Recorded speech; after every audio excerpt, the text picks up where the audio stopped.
La mente es nuestro tema y hoy claramente con un gran especialista. Bienvenido, Aldo, qué gusto saludarte. Hola Mariano, buenos días, ¿cómo están? Feliz de verte, gracias también. Y miren, vamos a abrir, digamos, boca de un tema que es muy amplio, muy complejo. Por fortuna, contamos con el apoyo de Aldo para poder regresar, para poder repasar, para poder ir hacia otros ángulos del tema que se llama salud mental en los adolescentes. Pues obviamente no lo vamos a agotar hoy, ni en unos minutos, ni en una sola sesión, ni siquiera en 10, pero es un tema al que habrá que volver desde el punto de vista de la psiquiatría. Es un tema bien interesante, ¿verdad? Desde luego que sí, y lo es por muchos motivos. Primero que nada, yo te mencionaría que en nuestro país, entre los 10 y los 24 años, tenemos el 20% de la población. Es decir, estamos hablando que entre esas edades más o menos hay 23 millones de personas en este país. Pues estamos extendiendo la adolescencia más allá de lo que creemos todos. Fíjate que por ahí quisiera yo empezar. Resulta de que históricamente la adolescencia es un fenómeno que existe más o menos desde el siglo XIX finales para acá. Antes la gente a los 13, 14, 15 años se casaba y ya hacía su vida, también, ¿no? Se morían a los 40. Pero la adolescencia, bueno, es un fenómeno que es más moderno, por decirlo de alguna forma. Y hay cierta evidencia que nos hace pensar que esto que decíamos de que la adolescencia terminaba a los 18, 20 años no es cierto. Y por ahí empieza una de las grandes áreas bien interesantes de conocimiento. Resulta que se ha demostrado muy bien que el cerebro humano termina de desarrollarse por completo hasta los 24 años. Pero lo que es interesante es que no es todo el cerebro, ciertas áreas del cerebro ya se completaron, pero el área frontal, es decir, lo que tenemos detrás de la frente, esa área donde se controlan mucho de los impulsos, en donde integramos información y a partir de ella podemos hacer juicios adecuados, esa área es la que se termina de desarrollar en un proceso ya muy final, de manera tal que, pues, estas actitudes de los jóvenes de mucha impulsividad, de agresividad, tienen que ver con esta área que no ha terminado de desarrollarse. Oficialmente nadie lo ha dicho, pero lo que sí aportan las neurociencias a este conocimiento es que la mente del cerebro, el cerebro de los adolescentes termina por desarrollarse tardíamente. Entonces, mucho más tarde de lo que muchos nos imaginábamos. Exactamente.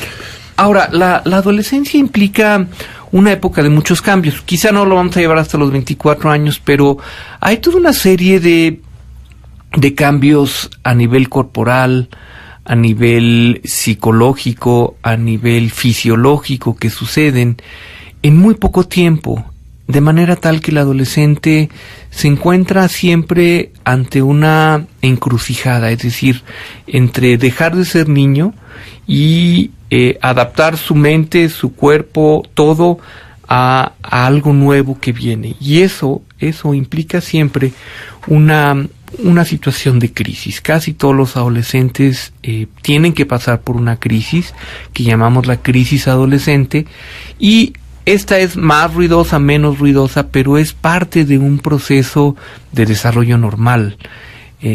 Y qué tan ruidosa sea esta crisis de adolescencia es lo que nos hace pensar en normalidad o en enfermedad. Uh-huh.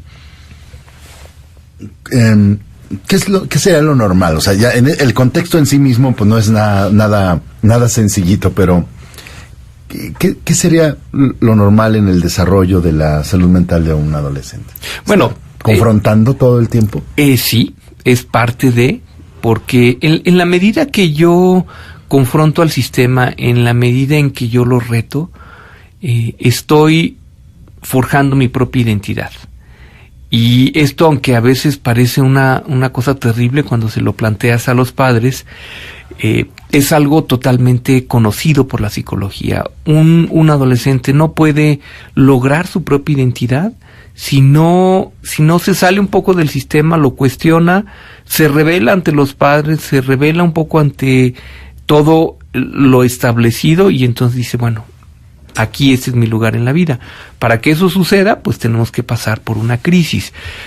Cuando no hay esa crisis en los adolescentes, a veces nos empezamos a preocupar, porque decimos, realmente el niño sí está teniendo este proceso de separación, de individuación, que es de lo que se trata la adolescencia. Todo este proceso a través del cual yo me separo de mis padres que antes me decían cómo hacer todo y empiezo yo a asomarme al mundo, y al asomarme al mundo puedo yo saber qué lugar estoy ocupando aquí. ¿Cuáles son las ideas más importantes, generales, sí, pero básicas, que quisieras dejarnos a todos los papás en relación con la salud mental de los adolescentes? Bueno, primero que es una etapa normal del desarrollo, que la crisis es algo que va a suceder y que eso tenemos que entender esta vida emocional del adolescente, y que estos fenómenos se van a dar no solo a nivel familiar, sino también a nivel de la escuela, a nivel de la comunidad, y que tenemos que estar muy pendientes, porque cualquier época de crisis es una época en donde, si no se resuelve bien la crisis, puede tomar un camino negativo. Por eso la adolescencia es una etapa, desde el punto de vista psicológico, una etapa de riesgos, y que tenemos que tener los ojos muy muy abiertos a la vida emocional de nuestros adolescentes. Yo dejaría también como una nota mía el comentario que hiciste, que a mí me parece siempre muy interesante recordarme eso, que ya lo habíamos platicado, seguramente recordarás cuando hablábamos de los efectos de la marihuana en las personas, en los jóvenes, en el cerebro de las personas, y nos dijiste también, el cerebro no deja de desarrollarse por completo, sino hasta los más o menos 24 años de edad. Ese es un gran dato. Sí, desde luego. Precisamente de ahí el que haya todas estas precauciones y toda esta discusión en la actualidad. Es decir, bueno, en relación a la marihuana, los temas son muy amplios y hay mucho que discutir, pero los médicos tenemos que decirles que si el cerebro estamos tomando en cuenta que no ha terminado de desarrollarse, cuando tú le pones una sustancia externa, como es la marihuana, muy probablemente estás modificando el desarrollo de ese cerebro, estás alterando su desarrollo normal, y muy probablemente vas a tener consecuencias a largo plazo. Muy bien, volveremos siempre a platicar con nuestro amigo el doctor Aldo Suárez, psiquiatra, presidente de la Asociación Mexicana de Psiquiatría, y pues un gran colaborador aquí en Joya 93.7. Hoy la salud mental de los adolescentes, y bueno, pues lo sorprenderemos con un nuevo tema en nuestros días dedicados a la mente, porque la mente es nuestro tema. Gracias, Aldo, como siempre. Gracias, María.